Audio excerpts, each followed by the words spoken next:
ਦਸੰਬਰ ਮਹੀਨੇ ਦੀਆਂ ਕੜਾਕੇ ਦੀਆਂ ਠੰਡੀਆਂ ਰਾਤਾਂ ਵਿੱਚ ਦਿੱਲੀ ਦੀਆਂ ਬਰੂਹਾਂ ਤੇ ਕਿਸਾਨਾਂ ਦੇ ਮੋਰਚੇ ਲਗਾਤਾਰ ਜਾਰੀ ਹਨ। ਸੰਘਰਸ਼ ਦਾ ਇੱਕ-ਇੱਕ ਦਿਨ ਜਿਵੇਂ-ਜਿਵੇਂ ਬੀਤ ਰਿਹਾ ਹੈ, ਉਸੇ ਰਫ਼ਤਾਰ ਵਿੱਚ ਕਿਸਾਨਾਂ ਦੇ ਹੌਸਲੇ ਹੋਰ ਬੁਲੰਦ ਹੋ ਰਹੇ ਹਨ। ਨਿਤ ਦਿਨ ਕਿਸਾਨੀ ਸੰਘਰਸ਼ ਨੂੰ ਸਮਾਜ ਦੇ ਹਰ ਵਰਗ ਵੱਲੋਂ ਹਮਾਇਤ ਮਿਲ ਰਹੀ ਹੈ। ਪੰਜਾਬ ਅਤੇ ਹਰਿਆਣਾ ਹਾਈ ਕੋਰਟ ਦੇ ਸਾਬਕਾ ਜੱਜਾਂ ਨੇ ਕਿਸਾਨੀ ਅੰਦੋਲਨ ਦੀ ਡਟ ਕੇ ਹਮਾਇਤ ਕੀਤੀ ਹੈ। ਰਿਟਾਇਰਡ ਜਸਟਿਸ ਮਹਿਤਾਬ ਸਿੰਘ ਗਿੱਲ, ਰਣਜੀਤ ਸਿੰਘ, ਨਵਾਬ ਸਿੰਘ ਨੇ ਮੋਦੀ ਸਰਕਾਰ ਨੂੰ ਅਪੀਲ ਕੀਤੀ ਹੈ ਕਿ ਕਿਸਾਨਾਂ ਦੀਆਂ ਮੰਗਾਂ ਨੂੰ ਖੁੱਲੇ ਦਿਲ ਨਾਲ ਵਿਚਾਰੇ। ਨਾਲ ਹੀ ਉਹਨਾਂ ਨੇ ਹਰਿਆਣਾ ਪੁਲਿਸ ਵੱਲੋਂ ਕਿਸਾਨਾਂ ਉੱਪਰ ਢਾਏ ਜ਼ੁਲਮ ਨੂੰ ਵੀ ਗੱਲ ਦੱਸਿਆ ਹੈ। ਸਾਬਕਾ ਜੱਜਸ ਵੱਲੋਂ ਕੇਂਦਰ ਦੀ ਮੋਦੀ ਸਰਕਾਰ ਵੱਲੋਂ ਪਾਰਲੀਮੈਂਟ ਦੀ ਵਰਤੋਂ ਕਰ ਕਿਸਾਨਾਂ ਦੇ ਕਾਨੂੰਨ ਥੋਪਣ ਦਾ ਗੰਭੀਰ ਨੋਟਿਸ ਲਿਆ ਹੈ ਕਿ ਕਿਸਾਨਾਂ ਦੇ ਸੰਸੇ ਵੀ ਕੇਂਦਰ ਸਰਕਾਰ ਨੇ ਇਸ ਬਾਰੇ ਸੁਣਨੇ ਮੁਨਾਸਿਬ ਨਹੀਂ ਸਮਝੇ। ਇਹ ਕਾਨੂੰਨ ਉਹਨਾਂ ਤੇ ਥੋਪ ਦਿੱਤੇ ਗਏ। ਬੁੱਧਵਾਰ ਨੂੰ ਜਾਰੀ ਇੱਕ ਸਾਂਝੇ ਬਿਆਨ ਵਿੱਚ ਇਹਨਾਂ ਜੱਜਾਂ ਨੇ ਕਿਹਾ ਕਿ ਕਿਸਾਨਾਂ ਦੇ ਜੋ ਸਵਾਲ ਸਨ ਉਹ ਵਾਜਿਬ ਤਰੀਕੇ ਨਾਲ ਸੁਣੇ ਜਾਣੇ ਚਾਹੀਦੇ ਹਨ ਅਤੇ ਉਹਨਾਂ ਦੇ ਜੋ ਵੀ ਤੌਖਲੇ ਹਨ ਕੇਂਦਰ ਸਰਕਾਰ ਸੁਣ ਕੇ ਉਹਨਾਂ ਦਾ ਫੌਰੀ ਹੱਲ ਕਰੇ। ਉਹਨਾਂ ਨੇ ਕਿਹਾ ਕਿ ਕੇਂਦਰ ਸਰਕਾਰ ਦੀ ਕਾਲੀ ਸਮਝ ਤੋਂ ਬਾਹਰ ਹੈ। ਪਹਿਲਾਂ ਤਾਂ ਉਹ ਇਹਨਾਂ ਕਾਨੂੰਨਾਂ ਨੂੰ ਆਰਡੀਨੈਂਸ ਦੀ ਸ਼ਕਲ ਵਿੱਚ ਲਿਆਏ,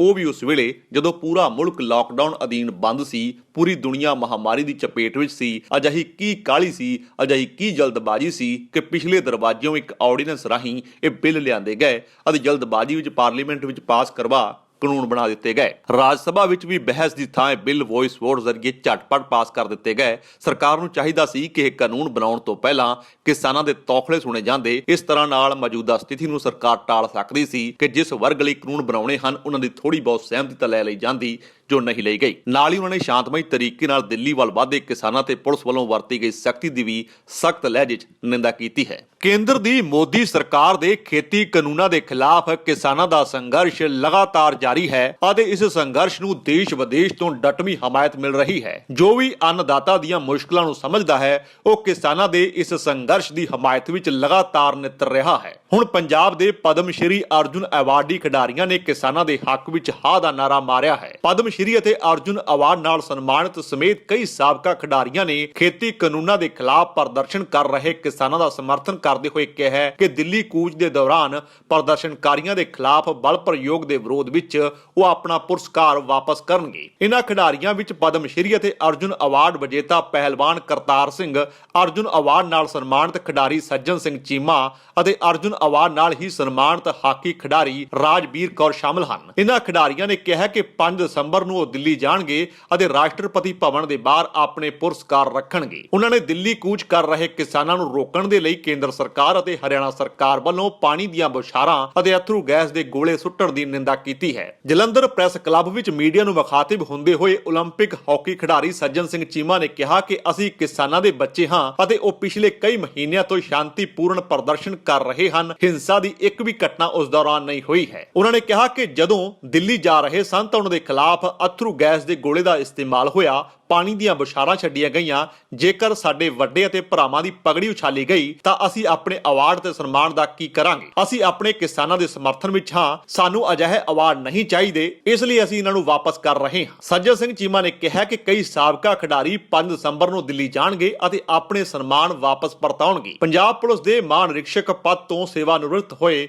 ਸਿੰਘ ਨੇ ਕਿਹਾ ਕਿ ਜੇਕਰ ਕਿਸਾਨ ਅਜਿਹੇ ਕਾਨੂੰਨ ਨਹੀਂ ਚਾਹੁੰਦੇ ਤਾਂ ਕੇਂਦਰ ਸਰਕਾਰ ਉਹਨਾਂ ਦੇ ਜਬਰੀ ਇਹ ਕਾਨੂੰਨ ਕਿਉਂ ਲੱਦ ਰਹੀ ਹੈ? ਉਹਨਾਂ ਨੇ ਕਿਹਾ ਕਿ 5 ਦਸੰਬਰ ਨੂੰ ਸਾਬਕਾ ਖਿਡਾਰੀ ਦਿੱਲੀ ਦੀ ਸਰਹੱਦ ਤੇ ਹੋ ਰਹੇ ਕਿਸਾਨਾਂ ਦੇ ਪ੍ਰਦਰਸ਼ਨ ਵਿੱਚ ਵੀ ਸ਼ਾਮਲ ਹੋਣਗੇ ਅਤੇ ਕਿਸਾਨਾਂ ਦੀ ਹਮਾਇਤ ਕਰਨਗੇ। ਸੱਜਣ ਸਿੰਘ ਚੀਮਾ ਨੇ ਕਿਹਾ ਕਿ ਕੌਰ ਅਤੇ ਅਰਜੁਨ ਅਵਾਰਡ ਵਿਜੇਤਾ ਬਲਵਿੰਦਰ ਸਿੰਘ ਸਮੇਤ ਕਈ ਖਿਡਾਰੀ ਉਹਨਾਂ ਦੀ ਹਮਾਇਤ ਕਰ ਰਹੇ ਹਨ। ਅਰਜੁਨ ਅਵਾਰਡ ਅਤੇ ਓਲੰਪਿਕ ਵਿੱਚ ਸੋਨ ਪਦਕ ਵਿਜੇਤਾ ਹਾਕੀ ਖਿਡਾਰੀ ਗੁਰਮੇਲ ਸਿੰਘ ਅਤੇ ਭਾਰਤੀ ਹਾਕੀ ਟੀਮ ਦੀ ਸਾਬਕਾ ਕਪਤਾਨ ਰਾਜਬੀਰ ਕੌਰ, ਜਿਨ੍ਹਾਂ ਨੂੰ ਗੋਲਡਨ ਗਰਲ ਕਿਹਾ ਜਾਂਦਾ ਹੈ, ਉਹ ਵੀ ਇਸ ਪ੍ਰੈਸ ਕਾਨਫਰੰਸ ਦੌਰਾਨ ਮੌਜੂਦ ਰਹੇ ਹਨ। ਉਹਨਾਂ ਦਾ ਕਹਿਣਾ ਹੈ ਕਿ ਪੰਜਾਬ ਦੇ ਤਕਰੀਬਨ 150 ਖਿਡਾਰੀ ਆਪਣੇ ਸਾਰੇ ਪਦਮ ਸ਼੍ਰੀ ਅਤੇ ਅਰਜੁਨ ਅਵਾਰਡ ਵਾਪਸ ਕਰਨਗੇ। ਦੱਸ ਦਈਏ ਕਿ ਖੇਤੀ ਕਾਨੂੰਨਾਂ ਦੇ ਖਿਲਾਫ ਪਿਛਲੇ 6 ਦਿਨਾਂ ਤੋਂ ਦਿੱਲੀ ਦੀਆਂ ਸਰਹੱਦਾਂ ਤੇ ਹਜ਼ਾਰਾਂ ਦੀ ਗਿਣਤੀ ਵਿੱਚ ਕਿਸਾਨ ਵਿਰੋਧ ਪ੍ਰਦਰਸ਼ਨ ਕਰ ਰਹੇ ਹਨ। ਕਿਸਾਨਾਂ ਦਾ ਕਹਿਣਾ ਹੈ ਕਿ ਉਹ ਨਿਰਣਾਇਕ ਲੜਾਈ ਦੇ ਲਈ ਆਏ ਹਨ ਅਤੇ ਜਦੋਂ ਤੱਕ ਉਹਨਾਂ ਦੀਆਂ ਮੰਗਾਂ ਪੂਰੀਆਂ ਨਹੀਂ ਹੋ ਜਾਂਦੀਆਂ ਉਦੋਂ ਤੱਕ ਉਹਨਾਂ ਦਾ ਵਿਰੋਧ ਪ੍ਰਦਰਸ਼ਨ ਇਸੇ ਤਰ੍ਹਾਂ ਹੀ ਜਾਰੀ ਰਹੇਗਾ। ਕਿਸਾਨ ਸਿੰਧੂ ਅਤੇ ਟਿਕਰੀ ਬਾਰਡਰ ਤੇ ਡਟੇ ਹੋਏ ਹਨ। ਕੇਂਦਰ ਸਰਕਾਰ ਵੱਲੋਂ ਖੇਤੀ ਨਾਲ ਸੰਬੰਧਿਤ 3 ਵਿਧਾਇਕ, ਕਿਸਾਨ ਉਪਜ ਵਪਾਰ ਅਤੇ ਵਣਿਜ ਵਿਧਾਇਕ 2020, ਕਿਸਾਨ ਮੁੱਲ ਆਸ਼ਵਾਸਨ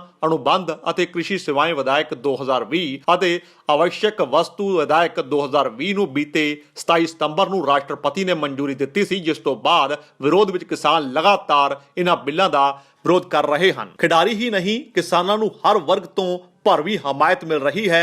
ਲਗਾਤਾਰ ਲੋਕ ਕਿਸਾਨਾਂ ਦੇ ਹੱਕ ਵਿੱਚ ਨਿੱਤਰ ਰਹੇ ਹਨ। ਪੰਜਾਬ ਤੋਂ ਕਈ ਬੁੱਧੀਜੀਵੀਆਂ, ਕਲਾਕਾਰਾਂ ਤੇ ਸਾਹਿਤਕਾਰਾਂ ਨੇ ਵੀ ਕਿਸਾਨ ਅੰਦੋਲਨ ਦੀ ਹਮਾਇਤ ਕੀਤੀ ਹੈ। ਪੰਜਾਬ ਭਰ ਦੇ ਕਲਾਕਾਰਾਂ, ਸਾਹਿਤਕਾਰਾਂ, ਬੁੱਧੀਜੀਵੀਆਂ ਨੇ ਰਲ ਕੇ ਗੁਰੂ ਨਾਨਕ ਪਾਤਸ਼ਾਹ ਜੀ ਦੇ ਆਗਮਨ ਪੁਰਬ ਨੂੰ ਸਮਰਪਿਤ ਕਿਰਤੀ ਕਿਸਾਨਾਂ ਦੇ ਸੰਘਰਸ਼ ਦੇ ਸਮਰਥਨ ਦਾ ਐਲਾਨ ਕਰਦਿਆਂ ਆਖਿਆ ਹੈ ਕਿ ਦੁਨੀਆ ਦੇ ਇਤਿਹਾਸ 'ਚ ਇਹ ਪਹਿਲਾ ਮੌਕਾ ਹੋਵੇਗਾ ਜਦੋਂ ਆਪਣੀ ਹੀ ਦੇਸ਼ ਦੇ ਗੁਆਂਢੀ ਸੂਬੇ ਵੱਲੋਂ ਅਣਐਲਾਨੀ ਪਾਬੰਦੀ ਲਾ ਕੇ ਕਿਸਾਨਾਂ ਨਾਲ ਦੁਸ਼ਮਣ ਦੇਸ਼ਾਂ ਵਰਗਾ ਵਰਤਾਓ ਕੀਤਾ ਹੋਵੇ। ਵੱਡੀ ਗਿਣਤੀ ਵਿੱਚ ਜੁੜੇ ਕਲਾਕਾਰਾਂ, ਸਾਹਿਤਕਾਰਾਂ, ਬੁੱਧੀਜੀਵੀਆਂ ਵੱਲੋਂ ਇੱਕ ਮੋਮਬੱਤੀ ਮਾਰਚ ਵੀ ਕੱਢਿਆ ਗਿਆ। ਉਹਨਾਂ ਨੇ ਕਿਹਾ ਕਿ ਅੱਜ ਸ਼ਾਂਤਮਈ ਕੈਂਡਲ ਮਾਰਚ ਕੱਢ ਕੇ ਕੇਂਦਰ ਦੀ ਮੋਦੀ ਸਰਕਾਰ ਨੂੰ ਸੰਕੇਤ ਦੇਣ ਦੀ ਕੋਸ਼ਿਸ਼ ਕਰ ਰਹੇ ਹਾਂ ਕਿ ਜਗਦੀਆਂ ਮੋਮਬੱਤੀਆਂ ਨੂੰ ਮਸ਼ਾਲਾ ਸਮਝਣ, ਕਿਉਂਕਿ ਉਕਤ ਮੋਮਬੱਤੀਆਂ ਨੇ ਮਸ਼ਾਲਾ ਬਣਨ ਵਿੱਚ ਦੇਰ ਨਹੀਂ ਕਰਨੀ ਹੈ। ਉਹਨਾਂ ਨੇ ਦੱਸਿਆ ਕਿ ਪੰਜਾਬ ਦੀ ਹੋਂਦ ਬਚਾਉਣ ਲਈ ਦਿੱਲੀ ਡੇਰਾ ਲਾਈ ਬੈਠੇ ਕਿਸਾਨਾਂ ਦੇ ਮਗਰ ਪਰਿਵਾਰਾਂ ਅਤੇ ਖੇਤਾਂ ਦੀ ਸਾਂਭ ਸੰਭਾਲ ਲਈ ਵੀ ਬਕਾਇਦਾ ਪ੍ਰਬੰਧ ਕੀਤੇ ਜਾ ਰਹੇ ਹਨ ਤਾਂ ਜੋ ਉਹ ਆਪਣੇ ਪਰਿਵਾਰ ਜਾਂ ਖੇਤੀ ਦੀ ਬਹੁਤੀ ਚਿੰਤਾ ਨਾ ਕਰਨ। ਉਹਨਾਂ ਹਰਿਆਣੇ ਦੀ ਖੱਟਰ ਸਰਕਾਰ ਵੱਲੋਂ ਦਿੱਲੀ ਵਿਖੇ ਸ਼ਾਂਤਮਈ ਧਰਨਾ ਦੇਣ ਜਾ ਰਹੇ ਕਿਸਾਨਾਂ ਲਈ ਥਾਂ-ਥਾਂ